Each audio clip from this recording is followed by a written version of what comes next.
नमस्कार, बहुत स्वागत है आपका। मैं हूं आपके साथ सुमित शर्मा। बीजापुर से बड़ी खबर है, जहां राष्ट्रीय जांच एजेंसी एनआईए ने छापा मारा है। विस्फोटक सामग्री मिलने के मामले में छापा मारा गया।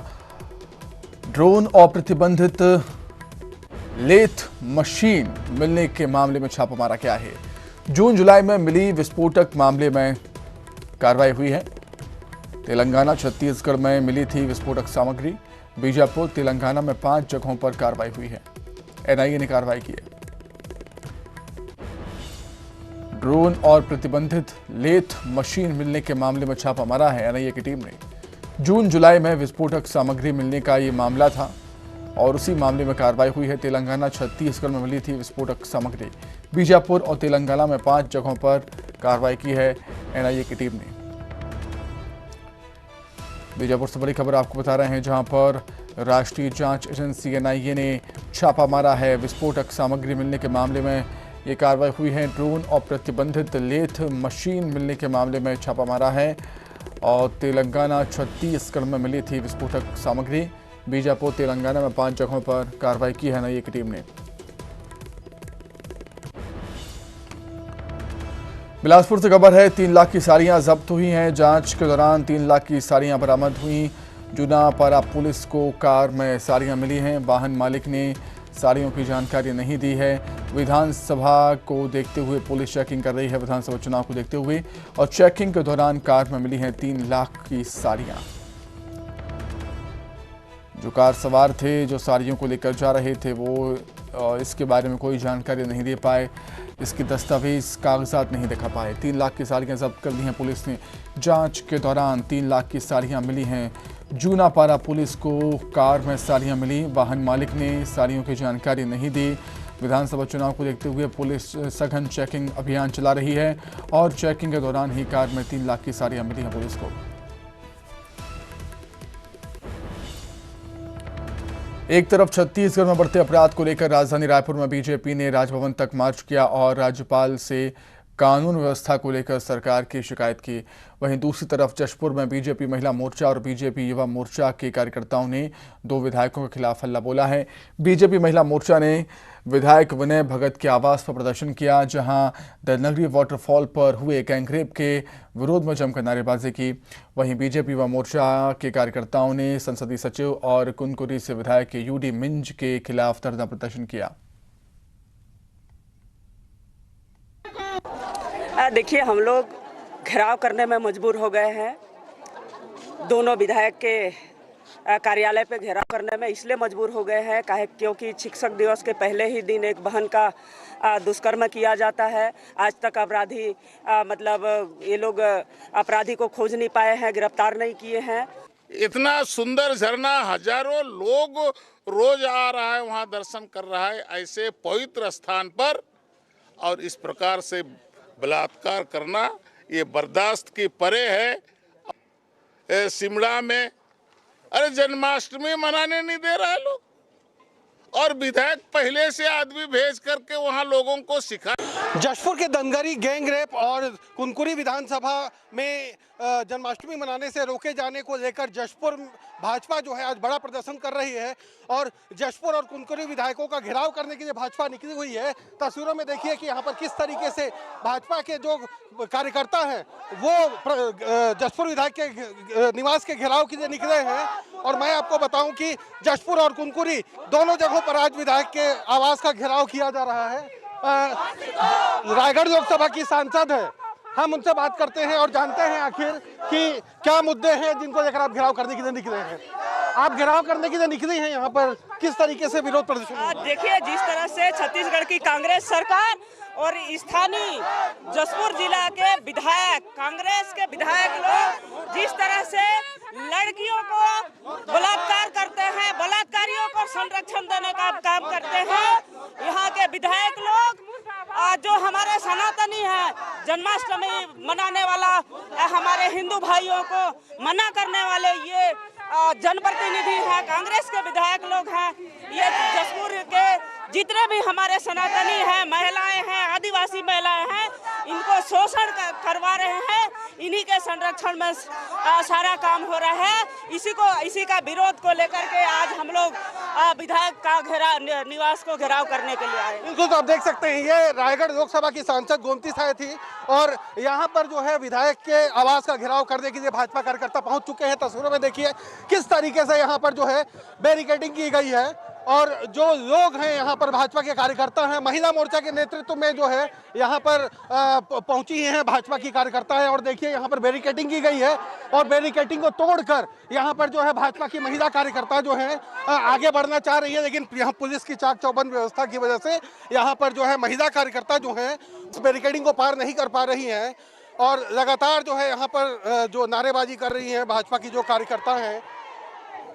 तो आप देख सकते हैं किस तरीके से यहाँ पर जो है विरोध प्रदर्शन जारी है। दीपक सिंह, न्यूज़ 18 छत्तीसगढ़, जशपुर। देश का नाम भारत बनाम इंडिया विवाद इस वक्त केंद्रीय राजनीति के केंद्र में बना हुआ है। ये मुद्दा चुनावी राज छत्तीसगढ़ में भी दस्तक दे चुका है। कांग्रेस के राष्ट्रीय अध्यक्ष मल्लिकार्जुन खड़गे पिछले दिनों छत्तीसगढ़ के दौरे पर आए थे और इस दौरान उन्होंने इंडिया विवाद को लेकर केंद्र सरकार पर निशाना साधा, जिसको लेकर अब छत्तीसगढ़ बीजेपी प्रदेश अध्यक्ष अरुण साव ने खड़गे पर पलटवार किया। उन्होंने कहा कि जब भी भारत का नाम आता है कांग्रेस के पेट में दर्द होने लगता है। सनातन के नाम पर भी घमंडिया गठबंधन को अक्सर दर्द होता रहता है। लगे हाथ साव ने पीसीसी चीफ दीपक बैज के उस बयान को भी आड़े हाथों लिया जिसमें उन्होंने संसद के विशेष सत्र को लेकर सवाल उठाए थे। देखिए, ये इंडिया का विवाद लेकर आने वाली कांग्रेस पार्टी है और जब भी भारत का नाम आता है इन्हें दर्द होता है। इन्हें न तो संविधान से मतलब है न देश से मतलब है। हमारे संविधान में ही लिखा है भारत दैट इज इंडिया और इसलिए हमेशा जब भी भारत का नाम आता है कांग्रेस के नेताओं को दर्द होता है। अब तो इन्हें सनातन के नाम पर भी दर्द होने लगा है। सनातन के खिलाफ जिस प्रकार की ये बात कर रहे हैं ऐसा लगता है कि ये घमंडी गठबंधन है। इनके हिडन एजेंडे में है सनातन को अपमानित करना, सनातनियों को अपमानित करना, भारत को और भारतवासियों को अपमानित करना इनकी नियति बन गई है। दीपक बैज जी खुद भी एक लोकसभा के सांसद हैं और लोकसभा की जब कार्यसूची जारी होती है तब उसमें किस विषय पर चर्चा होगी लोकसभा में ये उसमें उल्लेखित होता है। ये क्यों परेशान हो रहे हैं, क्यों छटपटा रहे हैं, ये समझ से परे है। तब लोकसभा की कार्यसूची आपके पास आएगी, आपको पता चलेगा कि किस विषय पर बहस होने वाली है। छत्तीसगढ़ में जारी चुनावी तैयारी के बीच प्रदेश में बढ़ रहे अपराधों पर भी सत्ताधारी पार्टी कांग्रेस के लिए मुसीबत का सबब बनती जा रही है और जिसको लेकर बीजेपी सरकार पर हमलावर है। राजधानी रायपुर समेत पूरे प्रदेश में तेजी से बढ़ रहे अपराध और खासतौर से महिला अपराध को लेकर बीजेपी ने सरकार के खिलाफ मोर्चा खोल दिया। बीजेपी नेताओं ने राजभवन में गवर्नर से मुलाकात कर राज्य सरकार के खिलाफ शिकायत की है। बीजेपी प्रदेश प्रभारी ओम माथुर, पूर्व CM doctor Raman Singh, BJP प्रदेश अध्यक्ष अरुण साव, राज्यसभा सांसद सरोज पांडे, रायपुर सांसद सुनील सोनी के साथ ही बीजेपी के विधायक राजभवन पहुंचे, राज्यपाल को ज्ञापन दिया। बीजेपी ने आरोप लगाया कि कांग्रेस सरकार में कानून व्यवस्था पूरी तरह फेल हो चुकी है। मंत्रीगण और पूरी भारतीय जनता पार्टी के वरिष्ठ लोग महामहिम से मिलकर और जो चिंताजनक हालात होते जा रहे हैं, कानून की व्यवस्था जितनी जर्जर हो गई है कि खुलेआम दिन दहाड़े लूट, हत्या और बलात्कार। शिक्षक दिवस के दिन आदिवासी शिक्षिका के साथ बलात्कार की घटना होती है, रायपुर में घटना होती है। बस्तर में तो हालात ये हैं कि इतनी घटना होने के बाद वहाँ पोटा केबिन में बलात्कार होने के बाद न कार्रवाई हुई, न उसके एफआईआर ढंग से दर्ज होते। और सबसे बड़ी बात यह है, इन घटनाओं को लगातार बढ़ावा मिल रहा है। पुलिस प्रशासन और सरकार के संरक्षण में इस प्रकार के तत्व बच रहे हैं। आज भारतीय जनता पार्टी के प्रमुख नेताओं का एक प्रतिनिधि मंडल महामहिम राज्यपाल से मिलकर राज्य में बहू बेटियों के साथ जो लगातार अनाचार अत्याचार की घटनाएं हो रही है और राज्य में जो कानून व्यवस्था की स्थिति बदहाल हुई है, अपराधियों के हौसले बुलंद हुए हैं, उसको लेकर राज्यपाल से हमने पार्टी की चिंता व्यक्त की है। कहा है कि राज्य सरकार राज्य में कानून व्यवस्था की स्थिति संभालने में पूरी तरह से विफल साबित हो रही है। आज हमारी बहू बेटियां सुरक्षित नहीं है। जिस प्रकार से रक्षाबंधन के दिन 2 बेटियों के साथ सामूहिक बलात्कार की घटना होती है, शिक्षक दिवस के दिन एक शिक्षिका के साथ, वह भी आदिवासी समाज के शिक्षिका के साथ सामूहिक बलात्कार की घटना होती है, सुकमा में 6 साल की बेटी के साथ अनाचार होता है। ऐसे लगातार घटनाएं हम बहू बेटियों के साथ हो रहा है और सरकार हाथ पर हाथ धरे बैठी है। सरकार केवल भ्रष्टाचार में लिप्त है, घोटाले में लिप्त है और जहां करप्शन होगा वहां क्राइम होगा। अब ये सरकार कानून व्यवस्था की स्थिति संभालने में नाकाम रही है। उसी को लेकर आज राज्यपाल को हमने ज्ञापन दिया है कि वे सरकार को कड़ाई से निर्देश दें कि राज्य में कानून व्यवस्था की स्थिति ठीक करें। छत्तीसगढ़ विधानसभा चुनाव के लिए बीजेपी ने अपनी पहली लिस्ट जारी कर दी है। दूसरी लिस्ट की भी तैयारी है। वहीं कांग्रेस में पहली लिस्ट के लिए अभी भी माथापच्ची जारी है। छत्तीसगढ़ प्रदेश कांग्रेस प्रभारी कुमारी शैलजा, उप मुख्यमंत्री टीएस सिंहदेव समेत प्रदेश के तमाम नेताओं ने एक बार फिर से रायपुर में टिकट के दावेदारों और संभावित प्रत्याशियों को लेकर चर्चा की, जिसके बाद उम्मीद थी कि जल्द ही नामों की घोषणा होगी, लेकिन दोनों नेताओं ने इन कयासों को खारिज कर दिया। कुमारी शैलजा ने कहा कि हमें लिस्ट जारी करने की जल्दी नहीं है, तो वहीं टीएस सिंहदेव ने कहा कि 16 सितंबर के बाद प्रत्याशियों की पहली सूची जारी होगी। अभी तो चलेंगे, नतीजा भी आएगा, मिलेंगे, मिलते रहेंगे।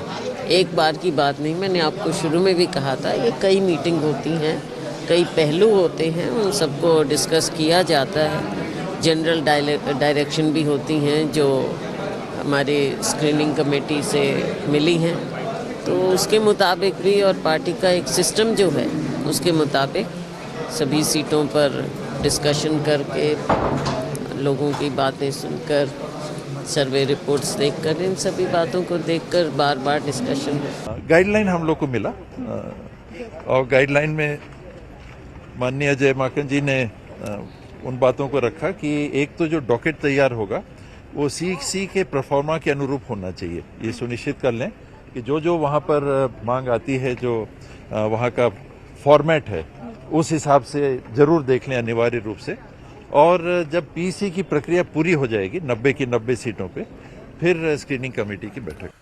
छत्तीसगढ़ में आम आदमी पार्टी ने अपने 10 प्रत्याशियों की पहली लिस्ट जारी कर दी है, जिसमें पार्टी के प्रदेश अध्यक्ष कोमल हुपेंडी का नाम भी शामिल है। हुपेंडी प्रत्याशी घोषित किए जाने के बाद कांकेर के चरामा पहुंचे, जहां कार्यकर्ताओं ने उनका स्वागत किया। हुपेंडी को भानुप्रतापपुर से प्रत्याशी घोषित किया गया है। वो दूसरी बार यहां से विधानसभा का चुनाव लड़ेंगे। किस तरीके से आप इस बार भानुप्रतापपुर सीट में चुनाव लड़ेंगे? हालांकि आप पिछले चुनाव में आपको पराजय मिली थी, लेकिन इस बार आप क्या तैयारी की हुई? देखिए, आम आदमी पार्टी दिल्ली और पंजाब में शिक्षा, स्वास्थ्य के मामले में, रोजगार के मामले में बेहतर काम किया है और प्रदेश की जनता लगातार दिल्ली और पंजाब के काम को देख रही है। छत्तीसगढ़ की हम बात करें, 15 साल तक छत्तीसगढ़ ने भारतीय जनता पार्टी की सरकार देखी। अभी वर्तमान में कांग्रेस पार्टी की सरकार है। कांग्रेस पार्टी ने 36 वादे किए थे, लेकिन एक भी वादा धरातल पे उतरती दिखाई नहीं दे रही है और इसीलिए छत्तीसगढ़ की जनता ने तय कर लिया है कि अब किसी व्यक्ति को नेता बनाने के लिए नहीं, बल्कि अपने बच्चे को अच्छी शिक्षा देने के लिए वोट करेंगे। इस बार लोग अच्छे स्वास्थ्य के लिए वोट करेंगे, युवाओं को रोजगार के लिए वोट करेंगे। इसलिए मैं कहता हूँ कि सिर्फ किसी व्यक्ति को नेता बनाने के लिए नहीं, बल्कि अपने परिवार का, अपने गांव का, अपने क्षेत्र के विकास करने के लिए इस बार वोट होगा। और निश्चित तौर पे इस बात को आप देखेंगे कि आने वाला जो चुनाव होगा उसमें छत्तीसगढ़ की जनता ऐतिहासिक बदलाव करेगी। और मैं भानुप्रतापपुर विधानसभा की बात करूं, भानुप्रतापपुर विधानसभा में लगातार पहले भारतीय जनता पार्टी, फिर कांग्रेस, भारतीय जनता पार्टी, इस तरह से विधायक यहाँ के चुन के गए हैं, लेकिन क्षेत्र की जनता हमेशा ठगी हुई महसूस करती है।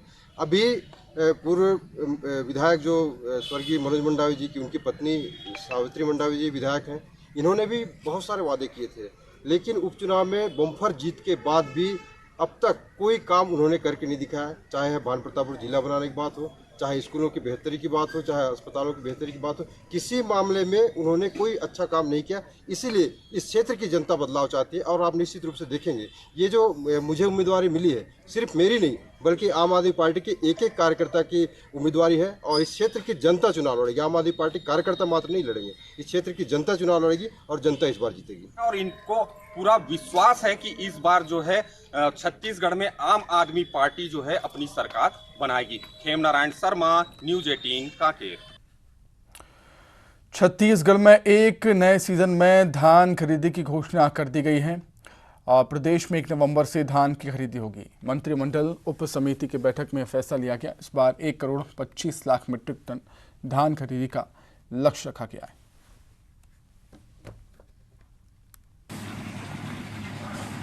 छत्तीसगढ़ में धान का खरीदी करना एक बड़ा काम है। पिछले साल हम लोगों ने 107 लाख मीट्रिक टन खरीदा था। इस वर्ष से बढ़ करके लगभग 125-30 लाख मीट्रिक टन जाएगा।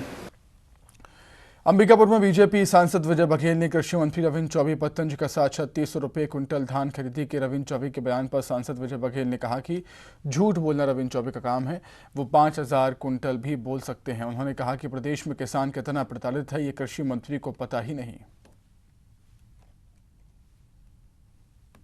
अरे जिस कृषि मंत्री को ये होश नहीं है कि किसान कितने प्रताड़ित है, किसान के साथ दादागिरी कर रहे हो आप, वर्मी कंपोस्ट थमा रहे हो, जिसको ये नहीं मालूम है कि जब 4-4 किस्त आप देते हो तो किसान किस तरह बैंकों में जाके परेशान होते हैं, उसका ख्याल तो नहीं है। फिर एक बार झूठ बोलना शुरू कर दिए। अरे उनका क्या हो तो 5000 बोल देंगे, उनका कोई भरोसा नहीं है क्योंकि झूठ बोलना है तो झूठ बोल रहे हो, कुछ भी बोले। राजधानी रायपुर के व्यस्ततम सड़कों पर लोगों का चलना दूभर हो गया है। शहर के सदर बाजार, गोल बाजार, कालीबाड़ी, मालवी रोड में रोजाना बड़ी संख्या में लोग खरीदारी करने पहुंचते हैं, लेकिन इलाकों में हर थोड़ी दूर पर सड़कों का बुरा हाल है। दरअसल शहर में पाइपलाइन और केबलिंग के लिए सड़कों की खुदाई लगातार चल रही है और इन सड़कों पर खुदाई के बाद सीमेंट तो डाला गया है, लेकिन ढलाई के नाम पर केवल खानापूर्ति की गई है, जिसका खामियाजा आम जनता को भुगतना पड़ रहा है। चलने में इतनी परेशानी हो रही है कि एकदम हालत खराब हो गया और दिन भर मतलब रोड कोड़ रहे हैं, चारों तरफ से रोड कोड़ के पूरा बर्बाद कर दिए रोड को। ऑलरेडी गड्ढा है, मर रहे हैं लोग, गिर रहे हैं। कब बनाएगी गवर्नमेंट पता नहीं, सिर्फ खोदते जा रही है, बनाने का सूद ही नहीं ले रही है। खरगोन जिले के भिकन गांव में बीजेपी के जनाशीर्वाद यात्रा में पहुंचे सीएम शिवराज सिंह चौहान ने सनातन धर्म के अपमान को लेकर कांग्रेस पर बड़ा हमला बोला। सीएम का कहना था कि सनातन धर्म का अपमान करने वालों को लेकर सोनिया गांधी को जवाब देना चाहिए। सनातन धर्म का अपमान करने वालों को अपने इंडिया गठबंधन से हटाना चाहिए। विधानसभा चुनाव के ठीक पहले मध्य प्रदेश कांग्रेस पर हमला करते हुए कमलनाथ और दिग्विजय सिंह से भी जवाब देने की बात की।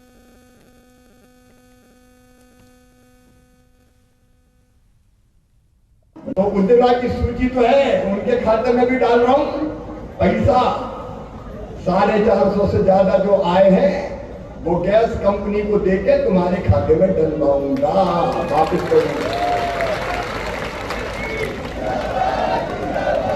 और फिर बाकी की सूची भी आवेदन भरवा के जो उज्ज्वला में नहीं है, गरीब है, लाडली बहना में, उनकी भी सूची बनाएंगे। और सुनो मेरी लाडली बहनाओं, अब भविष्य में आगे भी 450 में गैस की टंकी दूंगा। इसी के साथ ही फिलहाल इस पोर्टल में इतना ही। खबरें लगातार जारी हैं। नमस्कार।